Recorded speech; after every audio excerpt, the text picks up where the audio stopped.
Hallelujah, hallelujah, hallelujah. कितने लोग आनंदित हैं? हालेलुया।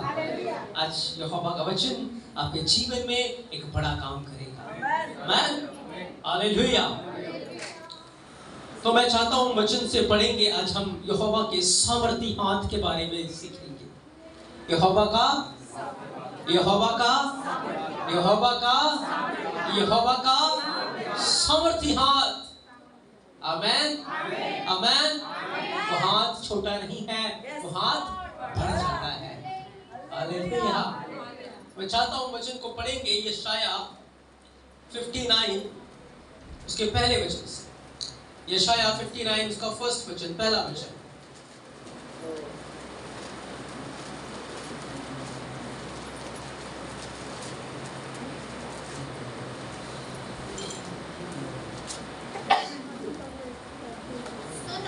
सुनो, यहोवा का हाथ, हाँ, यहोवा का हाथ ऐसा छोटा नहीं हो, हाँ, ऐसा छोटा नहीं हो गया कि उद्धार ना कर सके, हाँ, कि उद्धार ना कर सके। ना उसके कान ऐसे बहरे हो गए हैं कि हमारी प्रार्थनाओं को सुन ना सके। हो सकता है आप काफी समय से प्रार्थना कर रहे हो, आप अपने जीवन में परेशान हो, दुखी हो,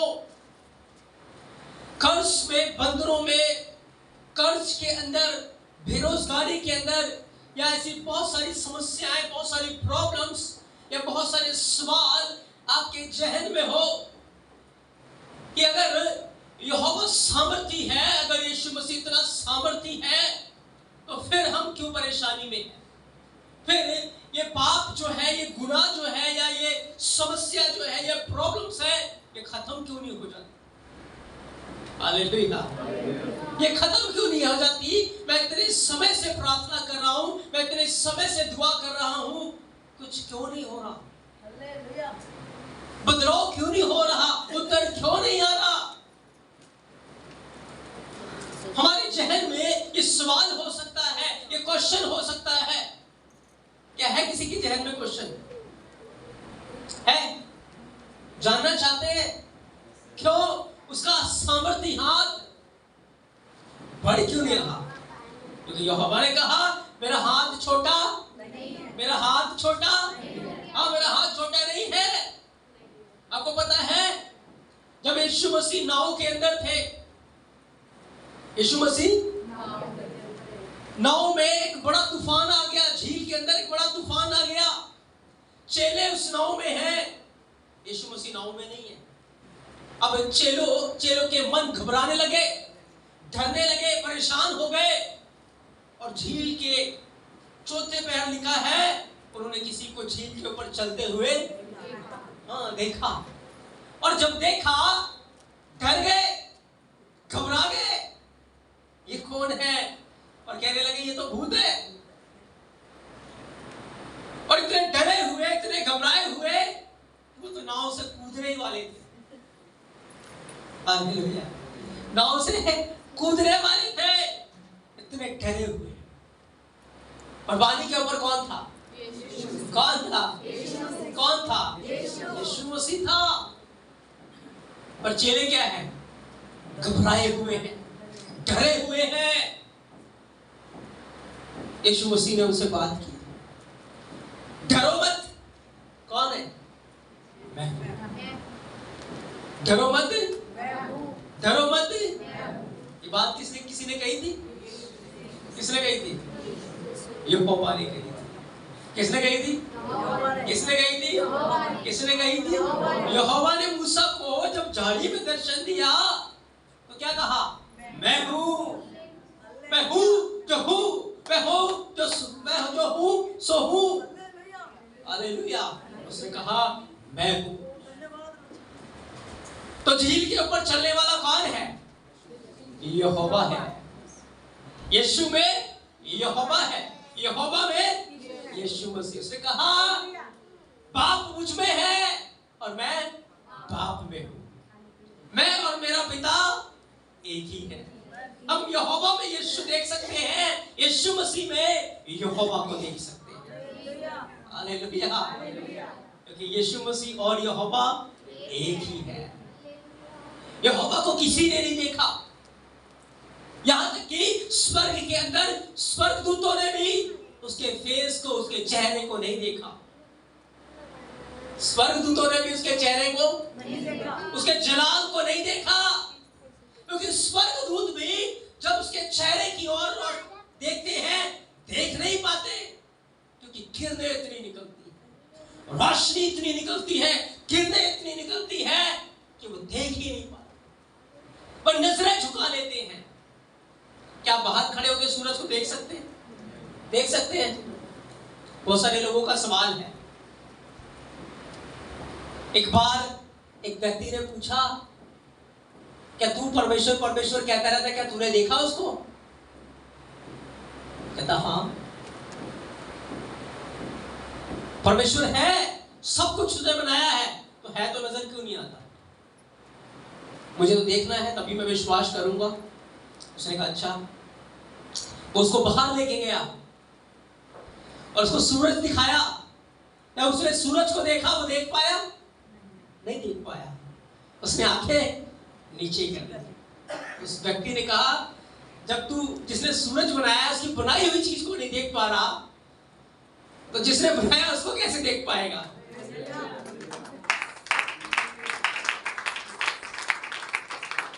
उसके बनाए हुए एक छोटे से तारे को तू नहीं देख पा रहा, उसको कहां देख पाएगा?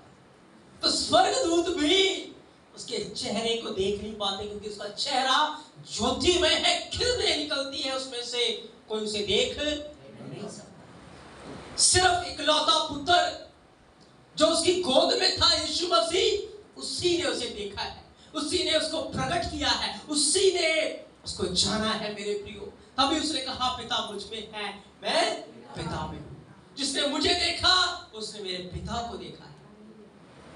तो झील के ऊपर चलने वाला कौन था? कौन था? कौन था?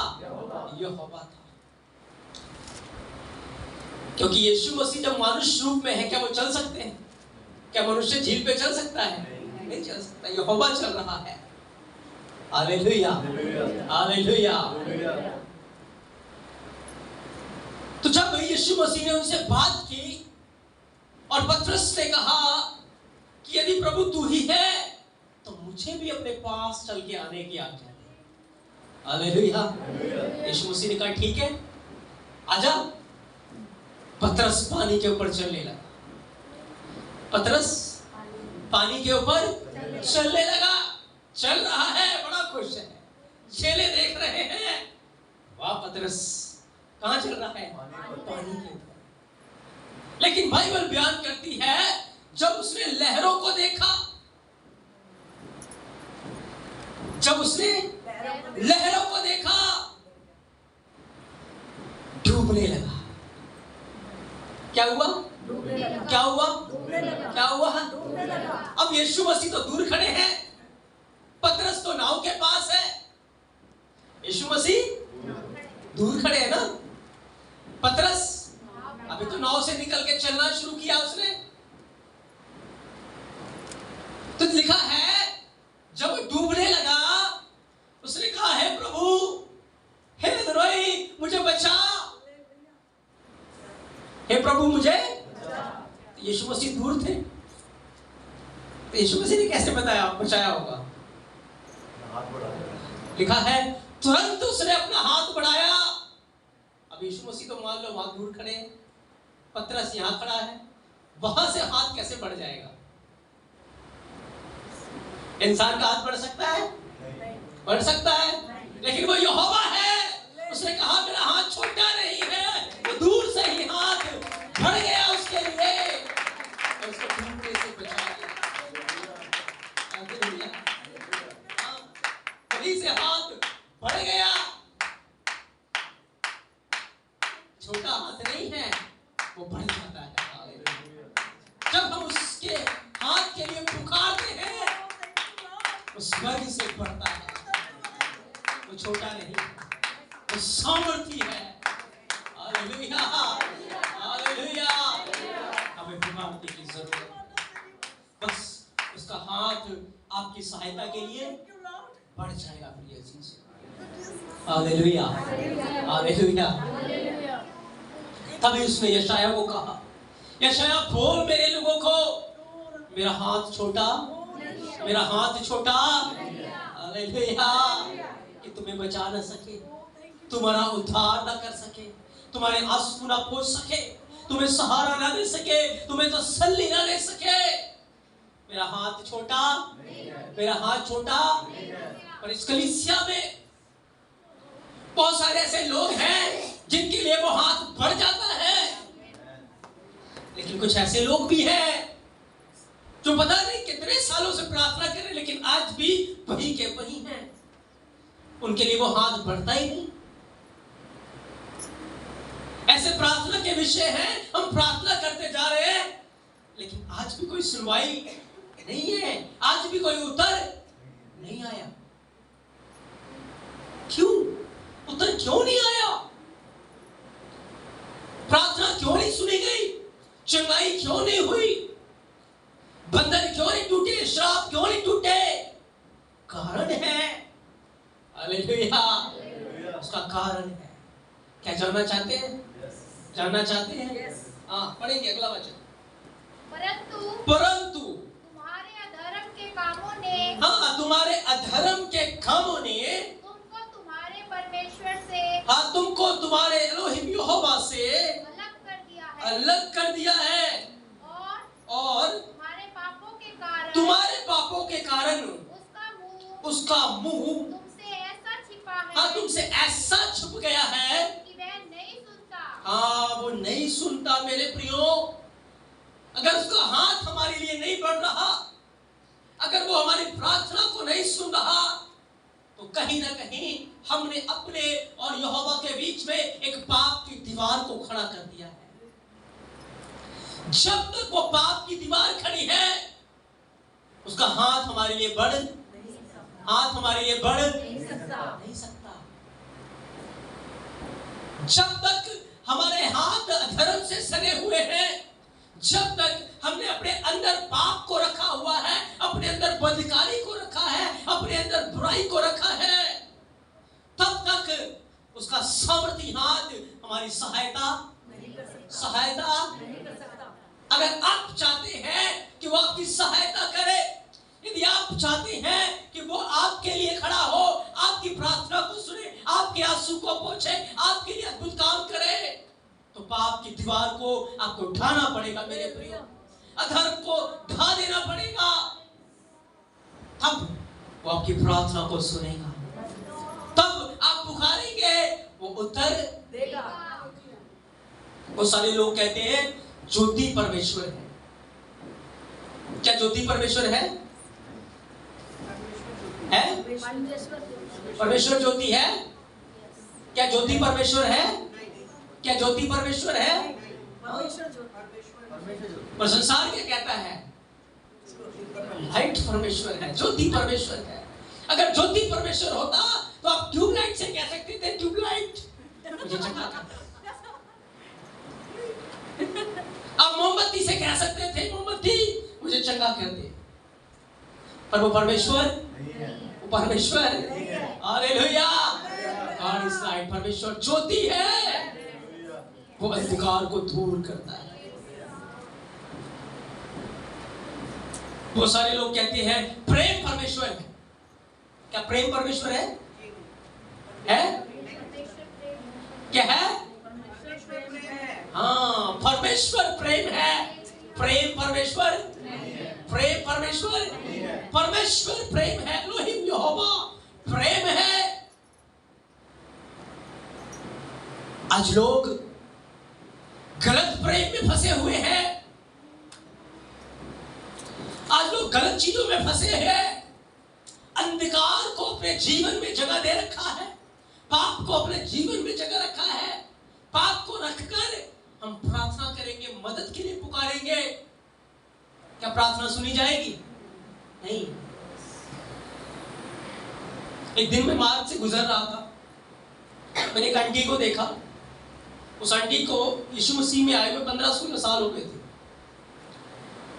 और मैंने देखा कि ये आंटी आई थी, जब आई थी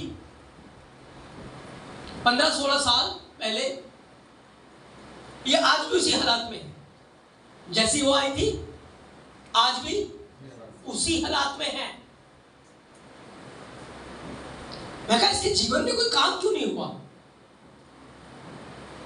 इसके जीवन में कोई बदलाव क्यों नहीं आया, इसकी समस्याएं, इसकी परेशानी खत्म क्यों नहीं हुई। जब ये आई थी पहले बाहर से तो खुश दिखती थी, अब तो ये बाहर से भी दुखी है, अंदर से भी दुखी है, बहुत परेशान है। तो जब मैं ऐसा मन में सोच रहा था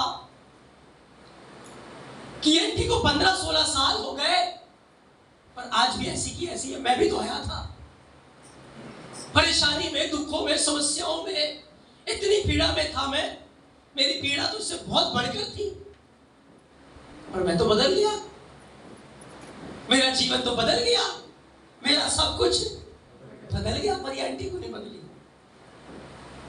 जब मैं ऐसे सोच रहा था तो आंटी ने अपना तंबाकू अपनी खैनी निकाली और वो हाथ में मलने लगी और उसको खाने लगी। मुझे उत्तर मिल गया कि इसका जीवन क्यों नहीं बदला, क्यों नहीं बदला। क्या नहीं छोड़ा उसने? उसने अपने पाप के जीवन को नहीं छोड़ा, उसने कभी यीशु के हाथ को पकड़ा ही नहीं। लोगों की नजरों में तो वो चर्च आते हैं, लोगों की नजरों में तो ऑफरिंग देते हैं, गवाही देते हैं, बंदगी कराते हैं, लेकिन कभी उसने यीशु मसीह को जाना ही नहीं, कभी यीशु मसीह की बात को उसने माना ही नहीं। आप अच्छी तरीके से चर्च आ सकते हैं, अच्छे विश्वासी दिख सकते हैं, पर आप बाहर जाकर क्या कर रहे हैं, आप गुप्त में जाके क्या कर रहे हैं, यहोवा देख रहा है, उसकी आंखें आपको देख रही है, उससे आप झूठ नहीं बोल सकते, उससे आप छुपा नहीं सकते। इसीलिए वो कहता है तुम्हारे अधर्म के कारण, तुम्हारे गुनाहों के कारण मेरा हाथ नहीं बढ़ रहा, क्योंकि तुम्हारे मनों के अंदर पाप भरा हुआ है, तुम्हारे फोनों के अंदर गुनाह भरा हुआ है, तुम्हारे होठों के ऊपर चुगली निंदा की बातें भरी हुई है, तुम पाप में जीवन बिता रहे हो, तुम बदकारी में जीवन बिता रहे हो, तुम गुनाह में जीवन बिता रहे हो, इसलिए मेरा सामर्थी हाथ तुम्हारी सहायता नहीं कर सकता, क्योंकि यहोवा पाप के साथ कॉम्प्रोमाइज, पाप के साथ कॉम्प्रोमाइज। यदि आप चाहते हैं कि वो आपकी सहायता करे, वो आपके आंसुओं को पोंछे, वो आपको अपने गले से लगाए, आपकी परिस्थिति को बदल दे। ये मैटर नहीं करता आप कितने गरीब हैं, किस हालात में, किस परिस्थिति में यीशु मसीह के पास आए हैं। मैटर ये करता है अब आपका रिश्ता यीशु मसीह के साथ कैसा है। अब क्या आपने पाप के जीवन को छोड़ दिया है? अब क्या आपने बुराई के, बदकारी के जीवन को छोड़ दिया है और पूरे मन से यीशु मसीह को गले से लगा लिया है? अगर लगा लिया है तो हर गरीबी को जाना पड़ेगा, अगर लगा लिया है बेरोजगारी को जाना पड़ेगा, परिस्थितियों को बदलना पड़ेगा, हालातों को बदलना पड़ेगा, बीमारियां शर्मिंदा होकर भाग जाएंगी, क्योंकि यीशु मसीह आपका दोस्त बन जाएगा, यीशु मसीह आपके साथ खड़ा होगा, यीशु मसीह आपके अंदर रहेगा, और जहां यीशु रहेगा वहां बीमारियां नहीं रहेंगी, वहां परेशानियां नहीं रहेंगी, वहां कष्ट नहीं रहेंगे, वहां श्राप नहीं होगा, वहां अंधकार नहीं होगा, वहां प्रकाश होगा। यहोवा की ज्योति, यहोवा का प्रकाश वहां पर होगा मेरे भाई। हालेलुया। आपके लिए वो बड़ा काम करेगा। कब? जब पाप की दीवार को आप ढा देंगे, जब गुनाह की दीवार को आप ढा देंगे, उसका हाथ आपके लिए बढ़ जाएगा। जैसे वो पतरस के लिए बढ़ गया, वो हाथ आपके सहायता के लिए भी बढ़ जाएगा मेरे लिए। Hallelujah, hallelujah. आपको पता बाइबल में लिखा है एक बाप के 2 बेटे थे। कितने बेटे? 2। दोनों बाप की शट में रह रहे थे, दोनों बाप की छाया में रह रहे थे, बड़े खुश थे, जीवन बहुत बढ़िया चल रहा था। तो पढ़ेंगे लूका 15 11 बच्चों। जीवन बहुत बढ़िया चल रहा था उनका। पर छोटा बेटा गलत संगति में चला गया, गलत बुराइयों में फंस गया।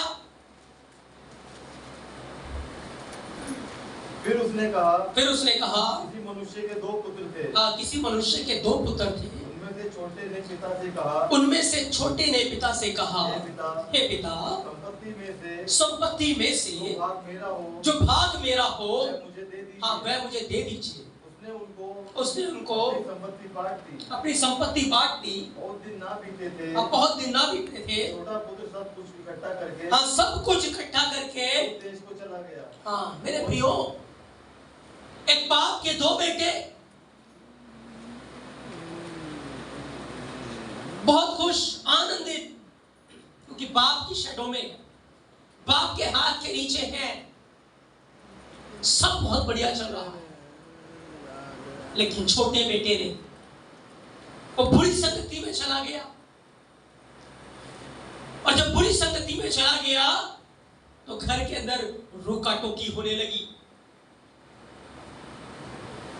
तब उसने बाप को कहा, संपत्ति में से जो मेरा हिस्सा है मुझे दे दो।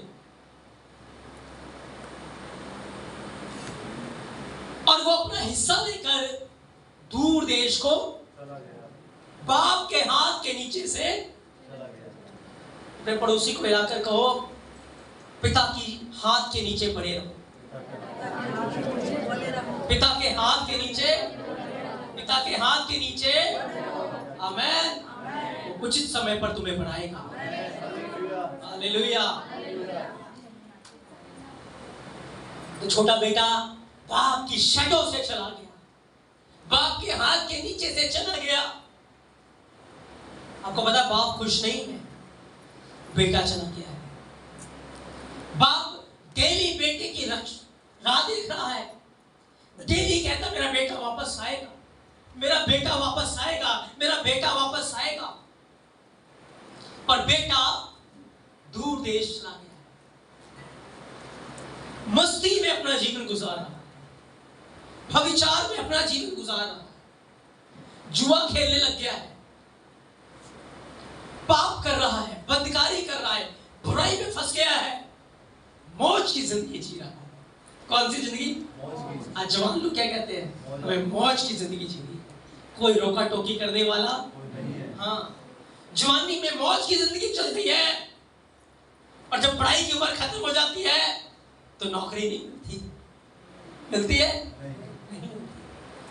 फिर धक्के खाते हैं। कोई 5-10 हजार की नौकरी मिल गई, फिर रोना पड़ता है, पछताना पड़ता है। जब समय था गवा दिया, लेकिन जब समय हाथ से निकल गया तो रोना लगता है। Hallelujah, hallelujah. अब ये जवान अपनी संपत्ति उड़ा रहा है, अपनी दौलत को उड़ा रहा है, नशों में जीवन है, बुराई में जीवन है, पाप में जीवन है, और उड़ाते उड़ाते सब कुछ उड़ा दिया। क्या किया? हाँ, उड़ा दिया। जवान क्या कर रहे हैं? अपने पापा की, अपने परिवार की संपत्ति को क्या कर रहे हैं? दोस्तों में जाकर उड़ा रहे हैं। मसीह कलीसिया भी यहोवा की संपत्ति को, उसने हमें संपत्ति दी कि उस संपत्ति के द्वारा हम उसकी महिमा करें। लेकिन हम अपनी संपत्ति क्या कर रहे हैं? संसार में जाकर पाप में उसको उड़ा रहे हैं, फैशनों में उड़ा रहे हैं, मॉलों में उड़ा रहे हैं। पर बाइबल क्या कहती है? अनाथों के बीच में, कंगालों के बीच में संपत्ति उड़ाना है, उनके साथ आनंद मनाना है, तब तेरे स्वर्गीय पिता का प्रकाश तुम पे चमकेगा और वो तेरे लिए आकाश के झरोखे खोलेगा। Hallelujah, hallelujah. ये जाकर संपत्ति उड़ा रहा है। हम भी मेरे प्रियो इधर उधर पैसा बर्बाद करते हैं। हमें उसके राज्य के लिए भूना है, उसके राज्य में हमें उड़ाना है। जब राज्य में उड़ाएंगे कच्चे में काट लेंगे। एक बोएंगे 100 काटेंगे। आमीन, हालेलुया। तो छोटे बेटे ने लिखा अपनी सारी संपत्ति उड़ा दी, अब कंगाल हो गया और उस देश में अकाल पड़ गया। उस देश में अकाल पड़ गया। अब वो भीख मांगने लगा पर कोई भी उसे कुछ। अब इधर बाप का मन दया से भरा हुआ है। बाप डेली रात देख रहा अपने बेटे की, मेरा बेटा मेरा बेटा मेरा बेटा, और बेटा वहां भूखा मर रहा है। बेटा भूखा मर रहा है। एक सुअर पालने वाले के पास चला गया और वहां पर सुअर पालने लग गया, सुअरों का खाना खाने लगा। इतनी बुरी हालत में चला गया। मैं चाहता हूं 16 वचन पढ़े। और वह चाहता था कि उन फलियों से जिन्हें सुअर खाते थे, हाँ, जिन्हें सुअर खाते थे, अपना पेट भरे और उसे कोई कुछ नहीं देता। हाँ, उसे कोई कुछ नहीं देता था। जब वह अपने आपे में आया तब कहने लगा मेरे पिता के कितने ही मजदूरों को भोजन से अधिक रोटी मिलती है। हाँ, भोजन से अधिक रोटी मिलती है और मैं यहाँ भूखा मर रहा हूँ। हाँ, देखो अब वो यहाँ भूखा मर रहा है, उधर बाप का दिल दया से भरा हुआ। बेटा भूखा मर रहा है और बाप का दिल दया से भरा हुआ। बाप डेली प्रतीक्षा कर रहा है कि मेरा बेटा आएगा। लेकिन क्या बाप अपने बेटे की सहायता कर पा रहा है? कर पा रहा है? नहीं कर पा रहा। बाप चाहता है कि मैं उसके आंसू को पोंछूं। बाप चाहता है मैं उसे प्यार करूं। बाप चाहता है मैं उसकी भूख को मिटाऊं। बाप चाहता है मैं उसे सब कुछ दूं। लेकिन क्या बाप उसकी सहायता कर पा रहा है? क्यों नहीं कर पा रहा है? क्योंकि वो पापों में फंसा है। हालेलुया। उसने किसी को भेजा नहीं, जाओ ढूंढ के लाओ बेटे को, क्योंकि बेटा पाप में खो गया है। वो स्वर्ग से देखता है, वो स्वर्ग में है। आपको पता है बाप की आंखें बेटे को नहीं देख रही, क्योंकि बेटा कहां है? बेटा कहां है? बाप। जब आप पाप में होते हैं तो यहोवा आपको नहीं देखता, पर एक स्वर्गदूत है, वो आपके पाप को लिखता जाता है। क्या करता है? हाँ, वो लिखता है कि जिस दिन न्याय होगा ना, उस दिन आपको प्रतिफल मिलेगा। क्योंकि बाइबल कहती है यहोवा की आंखें इतनी पवित्र है कि वो बुराई को देख ही नहीं सकती। उसकी आंखें इतनी पवित्र है तो पाप को देख ही नहीं सकती। तो जब आप अधर्म में होते हैं, जब आप पाप में होते हैं, उसकी आंखें आपको नहीं देख सकती। वो हाथ नहीं बढ़ा सकता आपकी सहायता के लिए। लेकिन जब आप पश्चाताप करते हैं, जब आप तौबा करते हैं, आप धर्मी बन जाते हैं, तो लिखा उसकी आंखें धर्मियों पर लगी रहती है, उसके कान धर्मी जन की दुहाई की ओर लगे रहते हैं, उसके हाथ धर्मी की सहायता के लिए तत्पर रहते हैं। और पापी को देखता है? नहीं, पापियों की ओर नहीं देखता। जैसे वहां बाप अपने बेटे की सहायता करना चाहता है, बेटे की आंसू पूछना चाहता है, बेटे को गले से लगाना चाहता है, लेकिन उसकी आंखें भी पाप को नहीं देखना चाहती। ऐसी स्वर्गीय पाप है। जब आप अधर्म में रहेंगे, पाप में रहेंगे, वो नहीं सहायता के लिए हाथ बढ़ाएगा, वो नहीं आपके आंसुओं को देखेगा, वो नहीं आपकी दुहाई को सुनेगा। क्यों? क्योंकि पाप में है। स्वर्गदूत देख रहा है, वो लिख रहा है सारा कुछ, क्योंकि न्याय के दिन किताबें खुल जाएंगी। पर यहोवा की आंखें इतनी पवित्र है कि वो बुराई को देख नहीं सकती। इसलिए अगर हम चाहते हैं कि वो हमारी सहायता करे, वो अपने हाथ को हमारे लिए बढ़ाए, तो इस पाप की दीवार को हमें गिराना पड़ेगा। मेरे जब पाप की दीवार गिरेगी, यीशु के लहू से अपने आप को धोकर शुद्ध करेंगे, तब उसकी आंखें हम पर लगी रहेंगी, तब उसके कान हमारी दुहाई की ओर लगे रहेंगे, तब वो हमारी प्रार्थना को सुनेगा, तब हम उसको पुकारेंगे, वो कहेगा मैं यहाँ हूँ, वो हमारे लिए उत्तर देगा। हालेलुया। आगे पढ़े, क्या हुआ?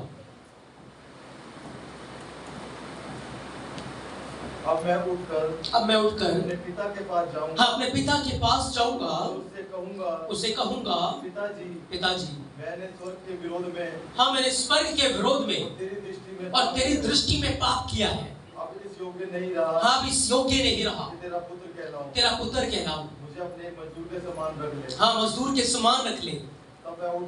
तब मैं उठकर अपने पिता के पास चला, अपने पिता के पास गया।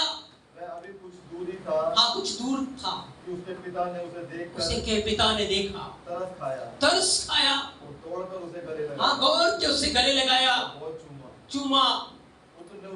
पुत्र ने उससे कहा पिताजी मैंने स्वर्ग के विरोध में, हाँ मैंने स्वर्ग के विरोध में और तेरी दृष्टि में पाप किया है। अब इस योग्य नहीं रहा, हाँ इस योग्य नहीं रहा, तेरा पुत्र कहलाऊं। परंतु पिताजी अपने दादों से कहा, हाँ झट अच्छे से अच्छा वस्त्र निकाल कर उसे पहनाओ। बस आपको पता है हम गुनाह में फंसे हुए, यीशु मसीह हमें ढूंढने के लिए आया, हम पाप की गंदगी में थे, उसने आकर गले लगा दिया, हमारे पापों को अपने ऊपर ले लिया, हमारी बदकारियों को अपने ऊपर ले लिया, क्रूस के ऊपर हमारे लिए अपना लहू बहा दिया। अब हमें उसके पास आना है, अपने पापों से पश्चाताप करना है, अपने गुनाहों को, बदकारियों को मानना है और पाप की दीवार को ढा देना है, पाप की दीवार को ढा देना है, गुनाह की दीवार को ढा देना है। जब ढाएंगे, पश्चाताप करेंगे, यीशु का लहू हमें धोकर शुद्ध कर देगा, यीशु मसीह का लहू हमें धोकर पवित्र कर देगा। और लिखा है दासों को कहा जाओ इसे नहलाओ, बढ़िया से बढ़िया वस्त्र लेकर आओ। नहाना क्या है? बपतिस्मा है। उसने पश्चाताप किया, फिर स्नान किया, स्नान करने का क्या है? बपतिस्मा ले लिया। जैसे उसने बपतिस्मा ले लिया, उसको बढ़िया वस्त्र पहनाए गए। ये वस्त्र क्या है? ये धार्मिकता है, क्योंकि यीशु मसीह हमें क्या देता है? अपनी धार्मिकता। उसके बाद कहा उसके हाथ में अंगूठी पहनाओ, उसके उंगली में क्या पहनाओ? क्या पहनाओ? अंगूठी किसको दिखाती है? अधिकार को। और यीशु मसीह का देखो मैंने तुम्हें सांपों बिच्छुओं को पांव तले रोंदने का और शत्रु की सारी सामर्थ्य के ऊपर अधिकार दिया है। जब हम आएंगे वो हमें शुद्ध करेगा, वो हमें धार्मिकता के वस्त्र देगा, वो हमें अधिकार दे देगा। उसके बाद कहा इसके पांव में क्या पहना दो? क्या पहना दो? ये जूती क्या है? सुसमाचार की जूती। सुसमाचार सुनाते जाएंगे और पाप में जकड़े हुए लोगों को आजाद करेंगे, ताकि यहोवा का हाथ उनकी सहायता के लिए बढ़ सके। इसीलिए वो कहता है मेरा हाथ छोटा, मेरा हाथ छोटा, मेरा हाथ छोटा। मेरे प्रियो, जब आप बहनों के ऊपर क्रोध करती है ना, गुस्सा करती हैं, झगड़ती हैं, पता क्या होता है? आपने खून कर दिया। क्योंकि कहा जो कोई अपने भाई पे क्रोध करता है वो हत्या का पाप करता है। हाँ, तभी तो बाइबल कहती है तुम्हारे हाथ खून से रंगे, तुम हाथ उठाओगे, प्रार्थना करोगे, मैं तुम्हारी प्रार्थना नहीं सुनूंगा। इसलिए एक दूसरे को प्यार करें, अपने जीवन से पाप को, बदकारी को निकाल कर फेंक दीजिए। देखिए कैसे यहोवा का हाथ आपके लिए बढ़ेगा, कैसे आपके जीवन में बड़ा काम होगा। आप बेशक से आपको कुछ नहीं आता, आप चाहे अनपढ़ हो, चाहे आपके गरीब हो, चाहे कैसे भी हालात में क्यों ना हो, यीशु मसीह के लिए कोई भी काम असंभव नहीं, कोई भी काम असंभव नहीं। चाहे बीमारी कोई भी क्यों ना हो, चाहे परिस्थिति, चाहे हालात कोई भी क्यों ना हो, वो सब कुछ कर सकता है। बस हमें पश्चाताप करके उसके पास आना है, मन फिराकर उसके पास आना है। जब हम उसके पास आएंगे वो हमें गले से लगाएगा और उसका हाथ हमारी सहायता के लिए तैयार रहेगा। मेरे प्रियो, हालेलुया। एक बार एक जेल के अंदर कुछ लोग टैक्स बांटने के लिए गए, और जब वो टैक्स बांट रहे थे, एक खूंखार अपराधी वहां था, उसने टैक्स को लिया, फेंक दिया, मुझे इसकी जरूरत नहीं है, कमजोर लोगों को इसकी जरूरत है। और उसने फेंक कर वो सो गया, और जब सोया एक सपना उसे आया। सपने में उसने देखा कि वो एक अंधकार में है, और दूर उजाले में उसने अपनी मां को देखा। वो अपनी मां को बहुत प्यार करता था। जब उसने अपनी मां को देखा, वो अपनी मां की तरफ बढ़ने लगा, तोड़ने लगा कि मां मुझे तेरे पास आना है, मां मुझे तेरे पास आना है। रोने लगा, तोड़ने लगा मां के पास जाने के लिए। जब वो मां की तरफ बढ़ रहा था, पत्थर गिरने लगे। क्या गिरने लगे?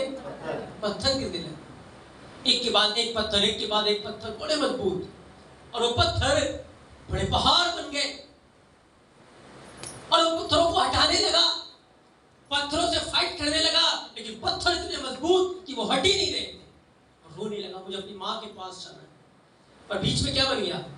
पत्थर का पहाड़ बन गया। जब उसने ध्यान से देखा, उन पत्थरों के ऊपर उसके पाप लिखे थे, उन पत्थरों के ऊपर उसके गुनाह लिखे हुए थे। वो रोने लगा, पश्चाताप करने लगा, वो क्या है, मुझे जाना है। तब उसने देखा एक वध किया हुआ मेमना। ऊपर से उसने क्या देखा? क्या देखा? यूहन्ना ने क्या देखा था? हाँ, वध किया हुआ मेमना। उसने वध किया हुआ मेमना देखा। उस वध किए हुए मेमने के ऊपर से लहू टपक रहा था, लहू की बूंदें टपक रही थी और पहाड़ के ऊपर गिर रही थी। जैसे जैसे लहू गिरता जा रहा था, पत्थर गायब हो रहे थे, पत्थर पिघल रहा था, पहाड़ पिघल रहा था। और उसने देखा उस लहू ने सारे पहाड़ को पिघला दिया, खत्म कर दिया। तब उसने ऐसा देखा, उसकी आंखें खुली। उसने बाइबल के वचन को पढ़ा कि यदि हम अपने पापों को मान ले तो यीशु मसीह का लहू हमें सब पापों से धोकर हमें शुद्ध करता है। और उस अपराधी ने अपना जीवन यीशु मसीह को दे दिया। उसने अपने पापों से पश्चाताप किया और यीशु ने उसे धोकर शुद्ध कर दिया। गुनाह मेरे प्रियो कैसे भी क्यों न हो, यीशु का लहू हमें सब पापों से, सब पापों से, सब पापों से, सब पापों से, हालेलुया, हालेलुया। इसलिए यदि कोई दीवार हमने रखी है, यदि कोई पाप हमने रखा है, यदि छुप छुप कर हम गुनाह करते हैं, छुप छुप कर हम पाप करते हैं, आए उस पाप की दीवार को हटा दे, आए उस बदकारी की बुराई की दीवार को हटा दे, ताकि उसका सामर्थ्य हाथ हमारी सहायता के लिए तैयार रहे, उसके कान हमारी दुहाई की ओर लगे रहे, उसकी आंखें हमारे ऊपर लगी रहे, क्योंकि वो धर्मी जन की ओर देखता रहता है, वो धर्मी जन की रक्षा करता है, वो धर्मी को अपनी आंख की पुतली के समान रखता है, वो धर्मी को संभालता है। Hallelujah, hallelujah. जब उड़ाऊ पुत्र आ गया, पिता ने गले से लगा लिया, तब पिता उसकी सहायता कर पाया, तब पिता ने उसे गले से लगाया, उसके आंसू पोंछे। जब तक वो पाप में था, गुनाह में था, दूर था, परेशान था, उस पाप में ही मर जाता। इसलिए मेरे प्रियो, यदि आपके जीवन में आज कुछ भी ऐसा आपने रखा है, उसे निकाल के फेंक दीजिए, उसका सामर्थ्य हाथ आपकी सहायता के लिए बढ़ जाएगा। आमेन, आमेन। तो यहोवा का हाथ, यहोवा का हाथ, यहोवा का हाथ, अपने पड़ोसी को बोले, यहोवा का हाथ छोटा नहीं है, यहोवा का हाथ वो सामर्थी है, वो सामर्थी है, वो मेरी सहायता के लिए बढ़ जाता है। आमेन, आमेन, हालेलुया।